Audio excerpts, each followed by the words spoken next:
मैं अभिषेक विशाल, assistant teacher, Ramakrishna Vivekananda विद्या मंदिर। कोविड-19 के प्रकोप के कारण जो हमारे यानी स्टडीज को डिस्टर्बेंस हो रही है, उसको यानी मेंटेन करने के लिए हमारे स्कूल प्रबंधन के द्वारा कुछ आप लोगों के लिए ऑनलाइन स्टडीज की व्यवस्था की गई है, जिसको लेके हम यानी फिजिक्स के फर्स्ट चैप्टर यानी लाइट को लेके आए हुए हैं। इस लाइट में हम लोग को दो पार्ट्स मेनली पढ़ना है, एक रिफ्लेक्शन और दूसरा पार्ट जो है वो आपको रिफ्रैक्शन पढ़ना है। तो रिफ्लेक्शन में हम लोग डील करेंगे जैसे उसके डिफिनेशंस के बारे में कि क्या है, उसके बाद टाइप्स ऑफ रिफ्लेक्शन, फिर लॉ ऑफ रिफ्लेक्शंस, उसके बाद यानी रिफ्रैक्शंस रिफ्रैक्टिंग सरफेस में प्लेन, कनकेव और कन्वेक्स तीन मिरर या तीन रिफ्लेक्टिंग सरफेस हम लोग को डिस्कस करने हैं। उसके बाद रे डायग्राम्स फॉर स्फेरिकल मिरर, यहाँ तक जो हम लोग लगभग यानी इसको डिस्कस कर चुके हैं यानी क्लास 8 तक। लेकिन यह जो है रे diagram of spherical for spherical mirror होगा, तो यह जो होगा आपके लिए एक नया टॉपिक्स होगा, इसको यानी डीपली हम लोग डिस्कस करेंगे।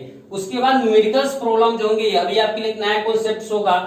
रिफ्रैक्शन वाले टॉपिक में हम लोग को पढ़ना है उसका डिफिनेशन, फिर लॉ ऑफ रिफ्रैक्शंस, उसके बाद रिफ्रैक्टिंग सरफेस में दो, एक कन्वेक्स और एक कनकेव। उसके बाद आपको रे diagram for spherical mirror lens, यानी लेंस के लिए हम लोग को क्या करना, उसका भी यानी रे डायग्राम रीड करना, और उसके बाद न्यूमेरिकल्स प्रॉब्लम उससे रिलेटेड डिस्कस करना है। तो फर्स्ट ऑफ ऑल हम लोग डिस्कस करेंगे रिफ्लेक्शन में। रिफ्लेक्शन को डिस्कस करने से पहले बेसिक यानी कॉन्सेप्ट्स ऑफ यानी लाइट्स के बारे में हम लोग डिस्कस करेंगे कि आखिर बेसिक कॉन्सेप्ट्स लाइट्स के होते क्या हैं, या लाइट में जो बेसिक इंफॉर्मेशन है वो क्या क्या होते हैं। जैसे अगर हम लाइट के बारे में डिस्कस करना चाहें तो फर्स्ट ऑफ ऑल आपको यह ध्यान में रहना चाहिए कि जो लाइट जो होता है वो एक इलेक्ट्रोमैग्नेटिक वेव होता है। इलेक्ट्रोमैग्नेटिक वेव का यहाँ सेंस क्या हुआ कि एक ऐसा वेव है जो क्या विदाउट मीडियम या it does not require medium to travel, यानी यह क्या करता है, किसी मीडियम को रिक्वायर नहीं होता इसको ट्रेवल करने के लिए। यानी फर्स्ट अगर हम बोले तो इसको बोला जा सकता है कि इट इज इलेक्ट्रोमैग्नेटिक वेव।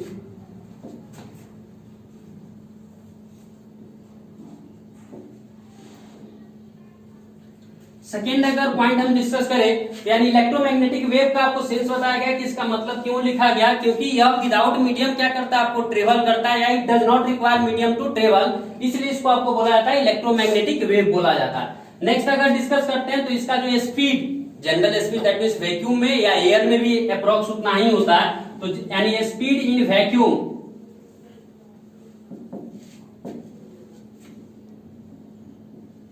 इसका होता है 3 × 10⁸ मीटर पर सेकेंड।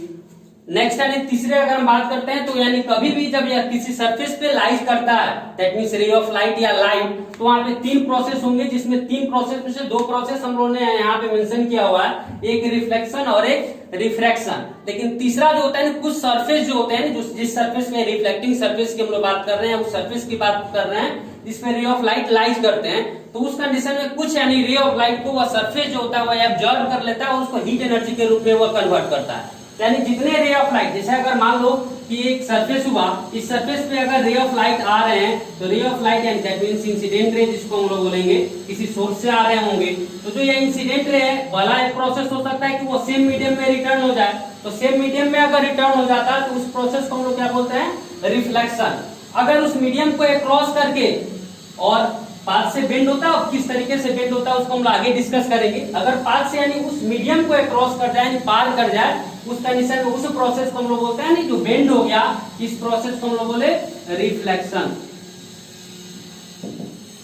जो बेंड हो रहा है दैट मींस मीडियम को क्रॉस कर रहा है, उस कंडीशन में उसको हम लोग बोलते हैं रिफ्रैक्शन। और नेक्स्ट यानी कुछ यानी रे ऐसे होंगे जो उस मीडियम के द्वारा क्या कर ले जाएंगे, आपको एब्जॉर्ब कर लिए जाएंगे, जो हीट एनर्जी के रूप में कहीं ना कहीं हम लोग देखते हैं कि यानी सराउंडिंग जो वाल वगैरह होते हैं वो हीट एनर्जी के रूप में क्या होते हैं, आपको प्रोड्यूस होते हैं, या हीट एनर्जी के रूप में हमारे साथ अपीयर होते हैं। तो दो प्रोसेस हम लोग को मेनली डिस्कस करना है, एक रिफ्लेक्शन और एक रिफ्रैक्शन। अब अगर हम बात करें रिफ्लेक्शन का, तो यहाँ पे आपको स्पष्ट दिखाई दे रहा होगा कि रिफ्लेक्शन में क्या वो आपको बोला जा रहा है कि सरफेस को फिक्स करने के बाद यानी टकराने के बाद वो सेम मीडियम में आपको क्या हो जा रहा है, रिटर्न हो जा रहा है, तो उस प्रोसेस को हम लोग क्या बोलते हैं, रिफ्लेक्शन। तो अगर डिफाइन करना हो तो हम लोग बोल सकते हैं कि the process in which incident ray return back in same medium after stringing a surface is known as reflection. यानी अगर कोई इंसिडेंट रे किसी पार्टिकुलर सरफेस से टकराने के बाद उसी मीडियम में रिटर्न हो जाए, तो उस प्रोसेस को हम लोग क्या बोलते हैं, रिफ्लेक्शन बोलते हैं। चलिए अब रिफ्लेक्शन की हम लोग बात कर रहे हैं, तो रिफ्लेक्शन की डिफिनेशन की बात करेंगे तो हम लोग बोल सकते हैं the process in which incident ray strikes a surface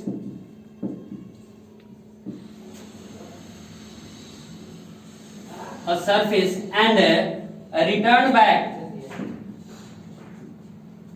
back in same medium.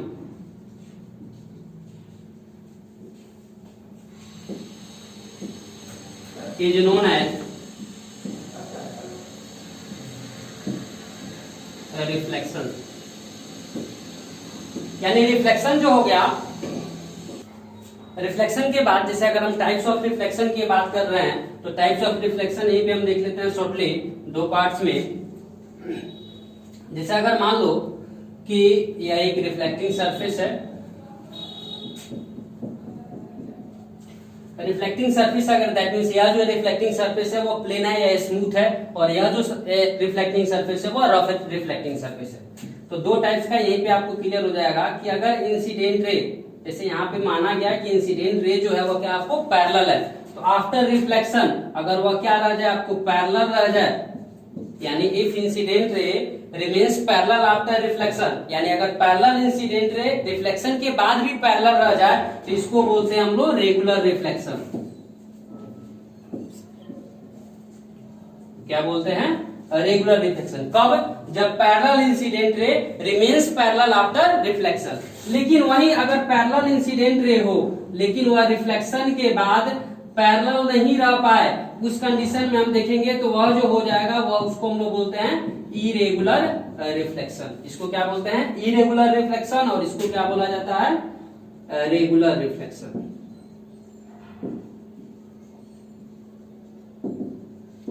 तो दो टाइप्स का आपको रिफ्लेक्शन यहाँ होगा, एक हो गया रेगुलर रिफ्लेक्शन, एक हो गया इरेगुलर रिफ्लेक्शन, जिसमें parallel incident ray after reflection भी पैरेलल रहा। इसमें आपको क्या हुआ? Parallel incident ray after reflection यानी नॉन पैरेलल हो गया, या बोला गया कि पैरेलल नहीं रहा, तो उसको हम लोग बोलते हैं इरेगुलर रिफ्लेक्शन। इसके बाद हम लोग को डिस्कस कर लेना है लॉ ऑफ रिफ्लेक्शन के बारे में।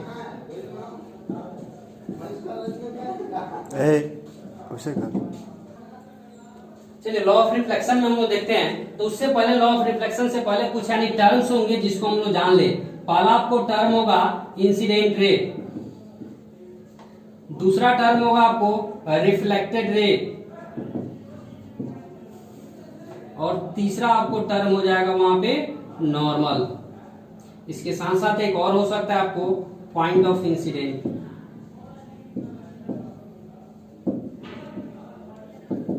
तो इस यानी तीनों चारों टॉपिक को सबसे पहले समझ ले कि यह जो चारों टॉपिक में इंसिडेंट रे, रिफ्लेक्टेड रे, नॉर्मल और पॉइंट ऑफ इंसिडेंट क्या होते हैं, उसके बाद हम लोग लॉ ऑफ रिफ्लेक्शन को डिस्कस कर लेते हैं। जैसे अगर हम बात कर रहे हैं यह रिफ्लेक्टिंग सरफेस हुआ, तो जो रे पार्टिकुलर किसी सोर्स से यानी एस से आ रहा है, तो जो सोर्स से आ रहा है उस रे को हम लोग बोलते हैं इंसिडेंट रे। क्या बोलते हैं उसको? Incident ray. यह जो रे हो गया वह क्या हो गया आपको? Incident ray. यानी the ray coming from a source is known as incident ray. और जिस पॉइंट्स पे इंसिडेंट रे उस सरफेस को स्ट्रिक्स करता है, उस यानी पॉइंट्स को, यानी the point on the surface at which incident ray strikes the surface is known as point of incident.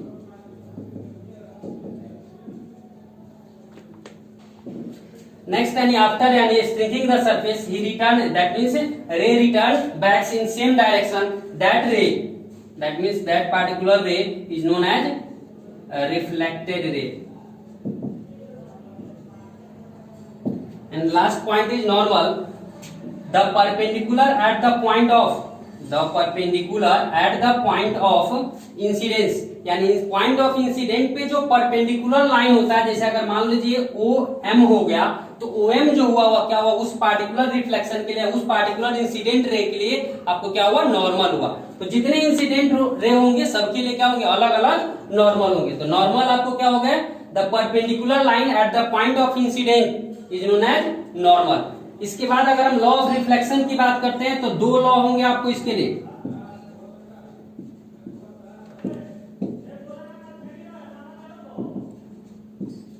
First law की अगर हम लोग बात कर रहे हैं तो तीन: incident ray, normal and reflected ray.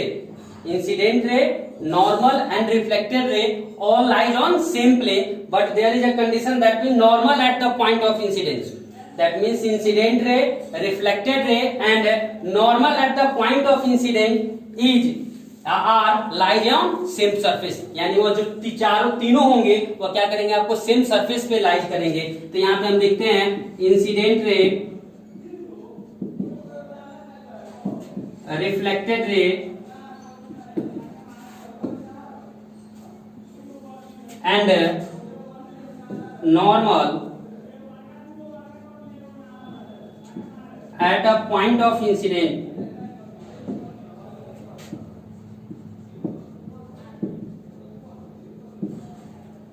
all lies on same plane या same surface. सेकेंड लॉ होता है इसका कि angle of incident is always equals to the angle of reflection. अब क्वेश्चन है एंगल ऑफ इंसिडेंट क्या होगा, तो एंगल ऑफ इंसिडेंट जो नॉर्मल और इंसिडेंट एंगल या सॉरी इंसिडेंट रे और नॉर्मल के बीच का जो एंगल होगा इसको हम लोग क्या बोलते हैं, इंसिडेंट या एंगल ऑफ इंसिडेंट बोलते हैं. और जो नॉर्मल और रिफ्लेक्टेड रे के बीच का जो एंगल होगा उसको हम लोग बोलते हैं एंगल ऑफ रिफ्लेक्शन. तो इस कंडीशन में सेकेंड लॉ होता है angle of incident is always equal to angle of reflection. अगर हम शॉर्टली रिप्रेजेंट करना चाहें तो एंगल ऑफ इंसिडेंट को स्मॉल आई और एंगल ऑफ रिफ्लेक्शन को स्मॉल आर से डिनोट किया जाता है, यानी angle I equals to angle R. तो दो लॉ हुए आपको, और ये इंपॉर्टेंट है, एक मार्क्स में आपको क्वेश्चन पूछे जाते हैं कि लॉज ऑफ रिफ्लेक्शन लिखे तो उसमें 3 एंड 2 लॉ होंगे, incident ray, reflected ray and normal. यह लिखना जरूरी, वहां पे आप ध्यान रखेंगे normal at the point of incident all lies on same plane. दूसरा रूल आपको हो जाएगा या लॉ हो जाएगा angle of incident is always equals to the angle of reflection. Next आगे हम लोग डील करेंगे रिफ्लेक्टिंग सरफेस के बारे में. अब हम रिफ्लेक्टिंग सरफेस की बात करेंगे कि रिफ्लेक्टिंग सरफेस आखिर होते कितने टाइप्स के हैं. तो रिफ्लेक्टिंग सरफेस जो होते हैं वो 3 टाइप्स के आपको होंगे. पहला अगर रिफ्लेक्टिंग सरफेस की बात की तो मान लो रिफ्लेक्टिंग सरफेस जो हो गया वो प्लेन सरफेस हो गया, यानी प्लेन रिफ्लेक्टिंग सरफेस लिख सकते हैं, या रिफ्लेक्टिंग सरफेस को हम लोग शॉर्टली लिखते हैं मिरर भी बोल सकते हैं. दूसरा अगर हम बोले तो वह आपको हो सकता है कन्वेक्स मिरर, और तीसरा हो सकता है आपको कनकेव मिरर. 3 यानी रिफ्लेक्टिंग सरफेस हुए, एक प्लेन मिरर, एक कन्वेक्स मिरर और एक क्या हुआ आपको कनकेव मिरर. अब अगर हम बात करते हैं कि ये प्लेन मिरर, कनकेव या कन्वेक्स यानी जो रिफ्लेक्टिंग सरफेस है वो ऑब्टेन कहां से होते हैं, तो तीनों का अगर हम यानी कॉलेक्टिवली बोलना चाहे तो हम लोग बोल सकते हैं कि ये तीनों जो है वह कहीं ना कहीं दैट मींस स्फीयर से ऑब्टेन हुए हैं. अब कुछ लोगों को क्वेश्चन होगा कि प्लेन मिरर कैसे स्फीयर से ऑब्टेन होगा, तो ये अगर एक लार्ज स्फीयर लिया जाए और लार्ज स्फीयर से एक स्मॉल आर्क को कट किया जाए, क्या किया जाए, स्मॉल आर्क को यानी छोटे से पार्ट को अगर हम कट करें तो आप देखिएगा कि क्या मिलेगा, एक प्लेन सरफेस मिलेगा, दैट मींस एक स्ट्रेट सरफेस मिलेगा. वही एक बड़े आर्क को अगर हम कट करें तो एक कर्व सरफेस मिलेगा. अब कर्व सरफेस आपको मान लो 2 कर्व सरफेस हमने ऑब्टेन किए, तो अगर कर्व सरफेस दैट मींस इस प्लेन मिरर को एक साइड से अगर हम सिल्वरिंग कर दे तो इस कंडीशन में जो यानी स्फीयर था या स्फेरिकल ग्लास था वह आपको अगर प्लेन है तो उस कंडीशन में वो क्या हो जाएगा, आपको प्लेन मिरर हो जाएगा. दैट मींस मिरर तो यह ऑब्टेन हुआ आपको कहां से, स्फेरिकल मिरर से, लेकिन ध्यान रखना है कि वह स्फेरिकल मिरर से ऑब्टेन कैसे हुआ, तो एक स्मॉल यानी आर्क को हमने कट किया तो आपको क्या ऑब्टेन हुआ, प्लेन मिरर ऑब्टेन हुआ. उसके बाद अगर दूसरे बात करते हैं कन्वेक्स की, तो उस कंडीशन में स्फीयर का ही पार्ट हम लोग ऑब्टेन किए, लेकिन अगर स्फीयर के इनर साइड को अगर हम सिल्वरिंग कर दे तो वह क्या हो जाता है, आपको कन्वेक्स हो जाता है. और अगर हम तीसरा बात कर रहे हैं कनकेव की, तो उस कंडीशन में अगर हम एनी स्फीयर के ही आर्क को ऑब्टेन करते हैं, लेकिन अगर उसके हम क्या कर दे, सॉरी आउटर सरफेस को अगर हम सिल्वरिंग कर दे, क्या कर दे, आउटर सरफेस को सिल्वरिंग कर दे, तो इस कंडीशन में आपको क्या मिल जाता है, कनकेव मिल जाता है. तो 3 मिरर हो गए, प्लेन, कन्वेक्स और कनकेव. प्लेन की बात हम जहां तक बोले तो सिंपल सा समझ लीजिए कि प्लेन भी एक स्फेरिकल मिरर होगा, लेकिन एक लार्ज स्फीयर का पार्ट होगा जिसका रेडियस जो होगा वह क्या होगा, इनफाइनाइट माना जाता है. कन्वेक्स के लिए एक स्फीयर का ही पार्ट होगा, लेकिन उसके इनर सरफेस को क्या किया जाएगा, आपको सिल्वरिंग किया जाएगा।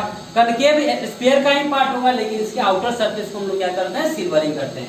इसके इमेज की अगर हम लोग बात कर रहे हैं तो प्लेन मिरर का इमेज जो होता है वह जनरली आपको क्या होता है, आगे हम लोग डिस्कस करेंगे कि वह स्पेशली यानी अलग अलग मिरर का कैसे होता है। अभी हम लोग शॉर्टली इसको डिस्कस कर रहे हैं कि प्लेन मिरर का जो भी इमेज होगा वह क्या होगा, आपको वर्चुअल होगा। कन्वेक्स में जो भी इमेज ऑब्टेन होगा वह भी क्या होगा, आपको वर्चुअल होगा। और कनकेव में जो ऑब्टेन होता है real as well as virtual, यानी इसमें क्या होता है, आपको रियल भी ऑब्टेन होता है और वर्चुअल भी। किसमें, कनकेव में। कन्वेक्स में कंप्लीटली वर्चुअल और प्लेन में भी आपको वर्चुअल इमेज। अब यहाँ पे कंडीशंस आएगा कि वर्चुअल और रियल क्या होता है। आप इससे पहले पढ़े नहीं है कि वर्चुअल इमेज या रियल इमेज किसको बोलते हैं। तो वर्चुअल इमेज ऐसे इमेज को बोला जाता है जो बिहाइंड द मिरर बने या जिसको हम फिजिकली टच नहीं कर पाए। और रियल इमेज किसको बोला जाता है, जिसको हम फिजिकली टच कर पाए या इसका स्क्रीन पे ऑब्टेन करें, उसको हम लोग बोलते हैं रियल इमेज। अब एक बात आप हमेशा ध्यान रखेंगे कि जब भी वर्चुअल इमेज बनता है वह क्या बनता है, इरेक्ट बनता है। इरेक्ट मीन्स होता क्या है, सीधा। दैट मीन्स वर्चुअल जहां भी होगा वह लेंस हो या मिरर हो, आगे भी हम लोग डिस्कस करेंगे, वो हमेशा वर्चुअल जो इमेज होंगे वह क्या होते हैं, आपको इरेक्ट होते हैं। इरेक्ट का मतलब क्या हो गया, आपको सीधा। यह ध्यान रखना है कि वर्चुअल के साथ हमेशा क्या होता है, इरेक्ट। नेक्स्ट यानी यहाँ पे वर्चुअल इमेज बन रहा है तो यह क्या हो जाएगा, आपको यहाँ पे भी यह जो इमेज होगा वह क्या होगा, आपको इरेक्ट होगा। और रियल के साथ हमेशा आपको ध्यान में रखना है कि इमेज जो होते हैं वह इन्वर्टेड बनते हैं एंड वर्चुअल है तो वह उसके साथ क्या हो जाएगा, आपको इरेक्ट बन जाएगा। क्लियर है। यानी कनकेव वाले केस में इन्वर्टेड भी बनेगा, इरेक्ट भी बनेगा। इन्वर्टेड कब बनेगा, जब इमेज रियल होगा। इरेक्ट कब बनेगा, जब इमेज क्या होगा, आपको वर्चुअल होगा। तीसरी यानी हम लोग इसकी प्रॉपर्टीज की बात करते हैं तो इमेज का जो साइज होता है वह क्या होता है, प्लेन मिरर में सेम साइज का होता है। यानी size of image is same as size of object. यानी इमेज का जो साइज होगा वो ऑब्जेक्ट के साइज की क्या होता है, आपको बराबर होता है। इसमें आप देखेंगे कन्वेक्स में तो साइज ऑफ इमेज इज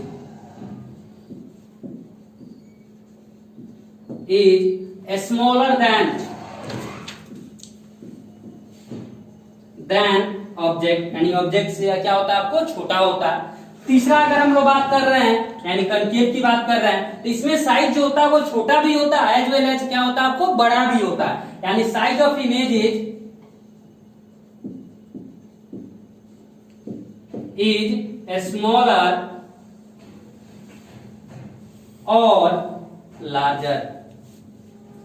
और साइंस के लैंग्वेज में अगर बोले तो स्मॉलर को हम लोग बोल सकते हैं डिमिनिश्ड और लार्जर को क्या बोल सकते हैं, मैग्नीफाइड। दो कंडीशंस हुए ना, स्मॉलर को ध्यान में रखेंगे, स्मॉलर क्या बोल सकते हैं, डिमिनिश्ड इमेज, और लार्जर को क्या बोल सकते हैं हम लोग, मैग्नीफाइड इमेज बोल सकते हैं। तीसरा यानी चौथे प्रॉपर्टी की बात करते हैं, इमेज डिस्टेंस की बात कर रहे हैं तो यानी image distance is same as object distance. किस कंडीशन में, प्लेन मिरर के कंडीशन में। कन्वेक्स में जो होते हैं image appear closer than the object, यानी ऑब्जेक्ट से क्या होता है, आपको क्लोजर अपीयर होता है। यानी इमेज आपको नजदीक दिखाई देगा, किसके रिस्पेक्ट में, ऑब्जेक्ट के रिस्पेक्ट में। इसमें जो होगा आपको क्लोजर भी दिखाई देता है, उसके साथ साथ क्या होता है, आपको फार भी दिखाई देता है। यानी इमेज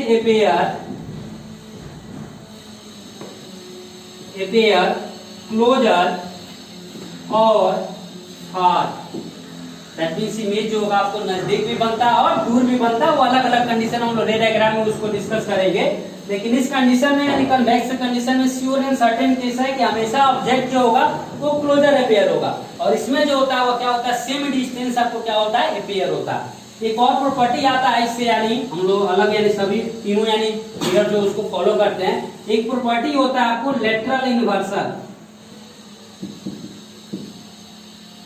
क्या होता है, लेटरल इन्वर्सन। तो लेटरल इन्वर्सन जो होते हैं वो होता क्या है कि यानी अगर इमेज का लेफ्ट हैंड साइड या ऑब्जेक्ट का लेफ्ट हैंड साइड इमेज का राइट हैंड साइड अपीयर हो या vice versa, that means right hand side left hand side appear हो, तो उस प्रॉपर्टी को हम लोग क्या बोलते हैं, लेटरल इन्वर्सन बोलते हैं। यानी अगर हम बोलना चाहे तो बोल सकते हैं lateral inversion is the property of the image in which that means left side of the object appear as right side of the image. यानी अगर left side of object right side of image appear हो तो उस property को हम लोग क्या बोलते हैं, लेटरल इन्वर्सन बोलते हैं। क्या बोलते हैं, लेटरल इन्वर्सन। इस बात का ध्यान रखेंगे। और तीनों जो मिरर होते हैं वो क्या करते हैं, आपको लेटरल इन्वर्सन को फॉलो करते हैं। अब हम मेनली जो रे डायग्राम हम लोग को पढ़ना है वो कन्वेक्स मिरर और कनकेव मिरर के लिए पढ़ना है, तो उसको हम लोग डिस्कस करेंगे कि रे डायग्राम ड्रॉ कैसे करते हैं कन्वेक्स मिरर का या कनकेव मिरर का।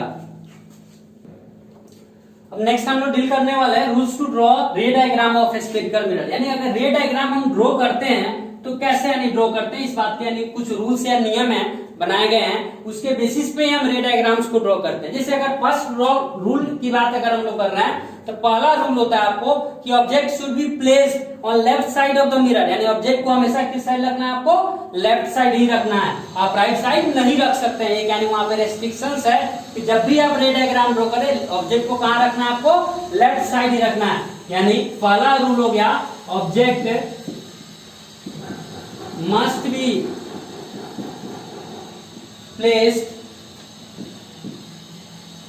be placed left side of the mirror। यानी हमेशा क्या करना है, आपको लेफ्ट साइड रखना है। दूसरा रूल है कि अगर कोई रिफ्लेक्टिंग सरफेस हो, दैट मींस इसको हम लिखेंगे नहीं, थोड़ा सा आप शॉर्टली नोट करते जाएंगे जब वो हम बोल रहे हैं उस समय। तो कोई रिफ्लेक्टिंग सरफेस हो दैट मींस कनकेव हो या कन्वेक्स हो। तो यहाँ पे एक यानी मिडिल में एक आपको एक्सिस होता है, इसको हम लोग यानी डिस्कस कर लेते हैं आखिर होता क्या है यह, एक्स और एक्स डैश। फिर यहाँ पे भी आपको एक मिडिल में हम लोग यानी एक एक्सिस ड्रॉ कर दे रहे हैं जिसका नाम आपको एक्स डैश और एक्स करते हैं। तो यहाँ पे आपको थोड़ा सा ध्यान देना है कि पी एफ और सी आपको तीन टर्म यहाँ पे मिल रहा है जो आपके लिए नए हैं, एक पी एक एफ और एक सी। तो शॉर्टली उसको हम लोग देख ले। तो सी की बात कर रहे हैं तो सी सबसे पहले होता क्या है, तो सी होता क्या है, जैसे हम लोग पहले डिस्कस कर चुके हैं कि स्फेरिकल जो मिरर है वो कहीं ना कहीं किससे ऑब्टेन हो रहा है, स्फीयर से ऑब्टेन हो रहा है। तो चूंकि यह स्फीयर से ऑब्टेन हो रहा है तो स्फीयर का कहीं ना कहीं क्या होगा, आपको सेंटर होगा।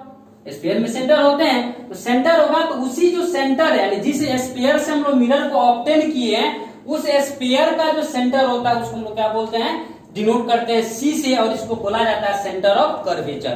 क्या बोला जाता है, सेंटर ऑफ कर्वेचर। ध्यान रखेंगे, यानी बोले तो हम बोल सकते हैं centre of the sphere from which given mirror और spherical mirror is obtained is known as centre of curvature, that means denoted by C. P that means pole, C for center of curvature,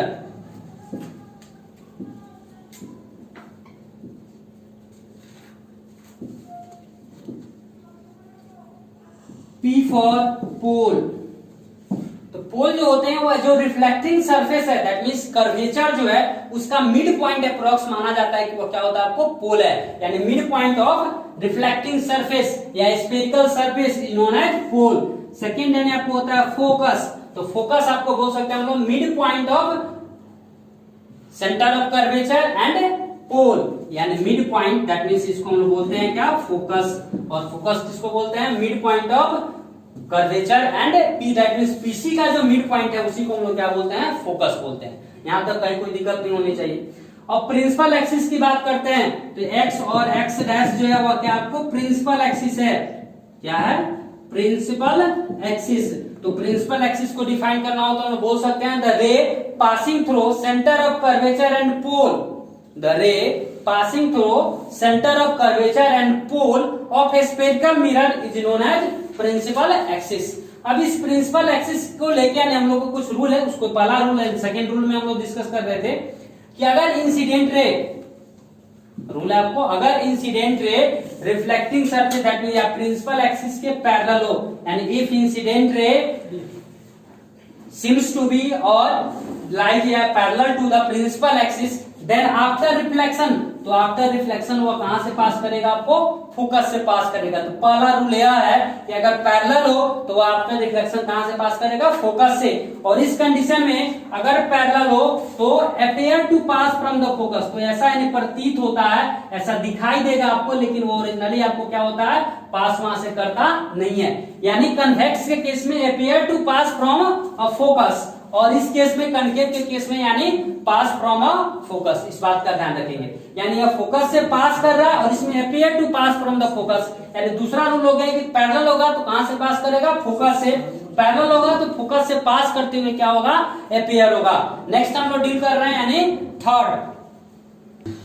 चलिए तीसरे rule की हम लोग बात कर लेते हैं। तो पहला रूल था कि object must be placed on left side of the mirror. Second rule था कि पैरेलल होगा तो आफ्टर रिफ्लेक्शन फोकस से पास करेगा।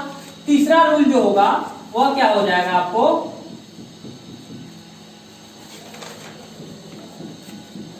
ध्यान से सुनेंगे, समझना जरूरी है।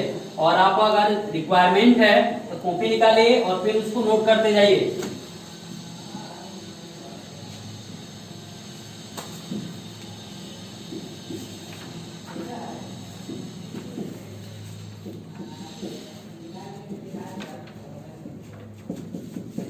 चलिए तीसरा रूल की अगर हम बात कर रहे हैं तो तीसरा रूल आपको हो जाएगा कि अगर इंसिडेंट रे, that means if incident ray pass through the focus, अगर इंसिडेंट रे फोकस से पास करे, क्या करे, फोकस से पास करे, then after reflection it become parallel to the principal axis. तो वह क्या हो जाता है आपको, आफ्टर रिफ्लेक्शन प्रिंसिपल एक्सिस की क्या हो जाता है, पैरेलल हो जाता है। इसमें अगर हम बात करें तो इसमें आपको पास तो नहीं करता है, appear to pass from focus. इस कंडीशन में क्या होता है, ऐसा लगता है कि वो कहां से पास कर रहा है, आपको फोकस से पास कर रहा है। ऐसा अगर अपीयर हो कि अगर इंसिडेंट रे फोकस से पास कर रहा है तो उस कंडीशन में आफ्टर रिफ्लेक्शन वो क्या हो जाता है, आपको प्रिंसिपल जो एक्सिस होगा उससे क्या हो जाएगा, पैरेलल हो जाएगा। यानी फोकस से पास करे तो क्या हो जाता है, आपको पैरेलल हो जाता है। इस बात का ध्यान रखेंगे और राइट डाउन करते जाएंगे। यानी रूल नंबर 4, रूल नंबर 4 में आपको क्या हो जाएगा कि अगर हम नहीं लिखते हैं पी, या एक ही में देखते जाते हैं हम लोग, पी, एफ और सी। तीसरा ये रूल होता है कि अगर एक पार्टिकुलर एंगल से पी पे अगर इंसिडेंट रे लाइट करे, एक पार्टिकुलर एंगल से अगर इंसिडेंट रे पी पे लाइट करे तो उतना ही एंगल से वह क्या हो जाता है, आपको रिफ्लेक्ट हो जाता है। That means incident ray always equals to angle of, या angle of incident always equals to angle of reflection. कब, जब इंसिडेंट रे कहां लाइट करे, आपको पोल पे लाइट करे, दैट मींस पी पे लाइट करे। यही सेम कंडीशन आपको क्या होंगे, कन्वेक्स वाले केस में भी होंगे। कन्वेक्स वाले केस में भी जैसे ही पी पे वो लाइट करेगा तो जितने पार्टिकुलर एंगल से लाइट करेगा उतना ही एंगल से वह क्या होगा, आपको रिफ्लेक्ट भी होगा। इस बात का आप क्या रखेंगे, ध्यान रखेंगे। नेक्स्ट हम लोग डील करने वाले हैं यानी 4 पे। नेक्स्ट रूल यानी लास्ट रूल होगा आपके लिए, यानी 5 रूल नंबर। उसमें आपको बताया गया, या उसमें स्टेट किया गया है कि अगर कोई इंसिडेंट रे कहां से पास करे, आपको सी से पास करे, कहां से पास करे, सी से। अगर कोई इंसिडेंट रे सी से पास करे तो फिर वो उसी पाथ पे क्या हो जाता है, आपको रिटर्न बैक हो जाता है, यानी वो अपने पाथ को चेंज नहीं करता है। कब, जब सी से पास करे। कन्वेक्स वाले केस में होगा तो उस कंडीशन में क्या हो गया आपको, अगर वह रे क्या हो जाए, अपीयर टू पास फ्रॉम सी, अगर वो ऐसा अपीयर हो कि वो कहां से पास कर रहा है, सी से पास कर रहा है, तो वह क्या हो जाएगा, उसी पाथ पे आपको क्या हो जाएगा, रिटर्न हो जाएगा, नहीं वो रिफ्लेक्ट नहीं होता है। तो यानी आपको 5 रूल हम लोग पढ़ ले। पहला, object must be placed on left side. दूसरा रूल था पैरेलल होगा तो फोकस से आफ्टर रिफ्लेक्शन पास करेगा। तीसरा था कि फोकस से पास करेगा तो वह कहां हो जाएगा, पैरेलल हो जाएगा। चौथा रूल था हम लोग का कि अगर पोल पे पार्टिकुलर एंगल से इंसिडेंट होगा तो आफ्टर रिफ्लेक्शन में क्या होगा, पार्टिकुलर एंगल से रिफ्लेक्ट होगा। और पांचवा लास्ट जो है कि अगर सेंटर ऑफ कर्वेचर से पास करे तो वह कहां से होगा, आपको सेंटर ऑफ कर्वेचर पे ही रिटर्न हो जाएगा। अब यानी नेक्स्ट यानी रे diagram of spherical mirror, that means concave और कन्वेक्स, हम लोग नेक्स्ट वीडियो में डील करेंगे।